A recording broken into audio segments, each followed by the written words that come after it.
Wow, in our brave new world, there is one thing you can do that is critically important so that you can engage and influence people out there behind the screen.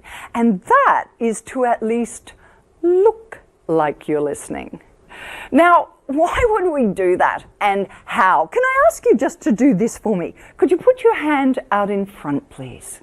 Could you clench your fist, point your finger, and turn it in a clockwise direction? Now, just be very careful that that's clockwise. Check that you've got it clockwise. And then when you've got it, pop it onto your chin.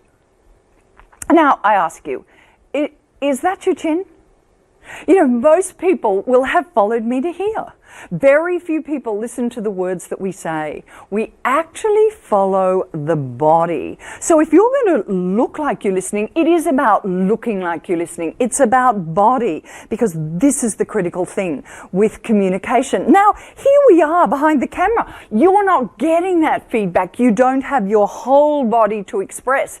All that you've got, you're under the magnifying glass of the virtual world. And we have just this part of the body. Now, there's not much there. Not only that, we find that the Gallup polls told us in 2019 that 13% of organizations are disengaged. That means the people around you have their screen turned off. So not only are you getting no smiles back, no looks, no anything, you're getting a black screen. And that was 2019. In 2020, we have a lot more disengagement. These skills are critical.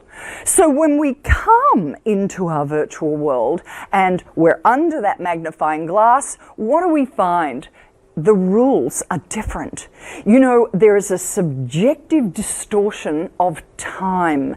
Our perception is that time is actually longer than it actually is when there's silence. So if you're silent for just 1 second, people think you're giving them the silence treatment, which you're not. It's not the silence treatment. Silence, however, is not golden, but listening is silence. So, wow, the body takes super importance.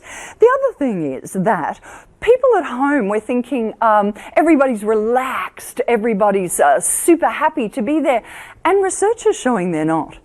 People are stressed, people are lonely, and being on the other side of a camera means that we're undermining trust. So there are really good reasons to get this spot on. And what are we going to do? Well, the very first thing is to get front and center in your camera. You know, we're looking at the television and we're seeing this, and people in television know this. Cameras move for them. Well, when you're in your office or in your home office, you don't have someone adjusting the camera. You are in control. And there's no point having yourself off at an angle, because this sends messages.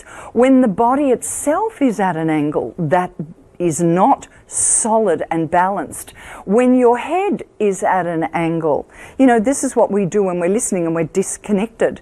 If you're speaking to me and my head is here, I'm saying I'm on your wavelength. When I move my head to the side, I'm saying, yep, here's your wavelength. Yep, here's mine. I'm on a different wavelength and I'm waiting for you to stop so that I can put my head back on again. So we have the head straight ahead, and we don't want the body forwards and we don't want the body backwards. We're just upright with a little bit of space at the top when we're right here. But there's no good if you're static and still. And I'm finding myself, as no doubt you are, staring at a screen in meetings, and there's all these people just sitting there giving you nothing back. So you as the professional need to lead the way with what you need to do, which is actually to nod the head. That's where the movement is in the body when you're on the screen. But it's not as easy as it looks. Many people nod too quickly. Nodding too quickly actually says agreement. It says yes. You're not necessarily agreeing, you're just listening. And people can do something that sends a very negative message, which is they can nod backwards. Nod backwards. Now, when we nod backwards, why do we do it? We might do it because we've had a neck injury, or we might do it because our parents did it and we're imitating. You know, my family always did that, so I nod backwards. It will always be perceived as arrogance. So you can't do it. You can't nod your head backwards. You will rarely see a politician nod their head backwards because they have learnt over time that this will send a very negative perception to the people they're speaking to. So with our head, we're nodding forwards. Where from? Here. We nod from this muscle in the body. We nod the head forwards, upright, forwards, and we do that because the psychology is that we're flexible of body and flexible of mind. You know, when we get challenged in some way, we tend to protect the weak parts of our body, and our neck is a weak part, so we jam it back. We jam it back. When I jam my neck back, you hear people, when they're hit with difficult questions, go into that voice. It's tight, the air is blocked. The body moves like this, and it says, I'm not flexible in my body or my mind. Flexibility of the head shows flexibility of the body and flexibility of your thinking. So our very first skill is to be right in the center, upright and nodding to soften the body. Now, what's the next thing that we're going to do? Well, it's the eyes. Now, we're not going to actually move the eyes, but we're going to be very careful about where they sit in the head and what movement does happen around them. So I had a client who came into me and said that their staff found them intimidating. And when I spoke to them, I noticed that her head was forward and her eyes were up like this. And what you get is the white under the eyeballs. Now, that's what actors do when they want to actually portray that they're sinister. And it's what the Joker did in Batman. And we don't realize we're doing it. We think we're caring. We put the head forward. But in fact, we look sinister. And when I said to her, what do you do to actually soften that? She said, I smile. Which of course made it worse. Let's become aware of that and make sure that our head was up straight, but now our eyes are center, and the eyes are center in the body. Now it's not the eyeballs that move, it's the eyelids that soften. Now you may have seen people, you know, nodding too quickly. This looks like you've been caught out. You're very uncertain. The blinking of the eye too quickly. And the blinking of the eye too static is, of course, what psychopaths do. They don't blink. So we want to blink, but there's a rate that you blink, and that rate is approximately 15 times per minute. Now that comes down to a count of once every 4 seconds. So here you are, you're up straight, you're nodding, you're blinking, 2, 3, 4, 1, 2, 3, 4. You think, oh, Louise, I can't count and think at the same time. But you know, when we get under difficulty, what happens is someone asks us a question and we tend to go into that negative thinking, and we're thinking, why did you ask that? How are you questioning me? What? Instead now, we're going to use our mantra of counting the blink. 1, 2, 3, 4. 1, 2, 3, 4. It's actually a great thing to do to keep you centered, keep you in control, because we're bringing these skills up to conscious control. Now, the last thing that we're going to do is something that is very controversial. We're going to actually smile. Now, think of Hillary Clinton. Hillary Clinton opened her mouth, and she'd walk on stage, like this during the election. It's the Hillary Clinton smile, and it's actually known as the American smile.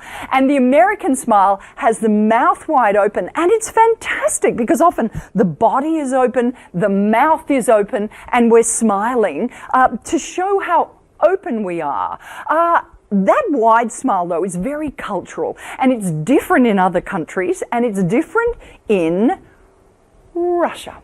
In Russia, the smile is not appreciated. The smile, there is a phrase in Russia that says, if you smile, you are an idiot. And I challenge you to find a photo of Putin smiling. There's a tiny little glimpse in some of them, but smiling is not what you do in Russia. And what we need to think, this is a new world in 2020. What are we going to do in our world? What is the most professional way that we can control ourselves? And these skills are under unconscious control and they're under conscious control. So we can learn how to do it. And we go back to Duchenne. And in 1862, Duchenne did research and he did electric shocks on real people. Can you believe it? Those were the days. He did electric shocks and he showed that there were 19 different types of smile. But you don't want all of those smiles. Some of them we do when we're unhappy, sad, crying. There is one smile that is seen as the really fantastic smile for engaging others, and it's called the Duchenne smile, after him. And the Duchenne smile has two aspects to it. The first aspect is that the mouth goes wide. You know, just do that. The mouth goes wide. But you can see that's not the answer to what you need to do, because when you go wide, it seems very insincere if the second part is not there. And the second part is the eyes. And these are called the orbicularis oculi. And the orbicularis oculi need to actually contract as well. So we get the sideways smile and we get the lift of the eyes. And that's the Duchenne smile. So we're nodding, blinking, and smiling. But you know what? We don't all want to look like Hillary Clinton. Because that might not be suitable for every occasion. You don't want somebody saying to you, we have a struggle, and you've got to smile like this. So what are we talking about? Yes, we want these two sets of muscles working, but maybe not as strongly all the time. What we really want is the jaw released.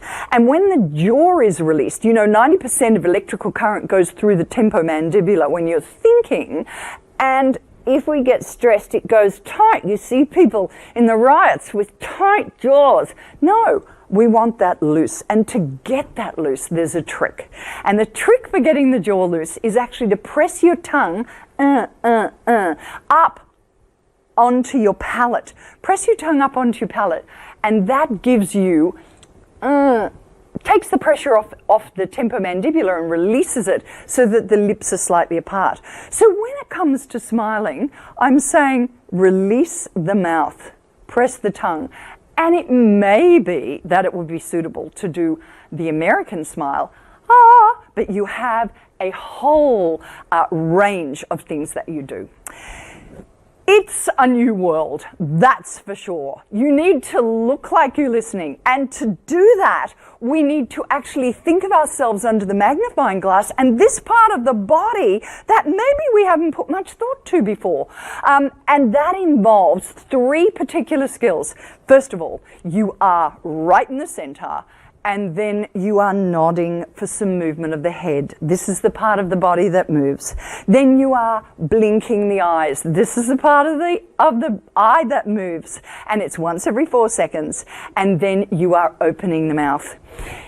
If you are going to engage, if you are going to influence, if you are going to be trusted by the people around you, you need to at least look like you're listening. And if you're going to look like you're listening, nod, blink, and as the Russians would say, smile like an idiot.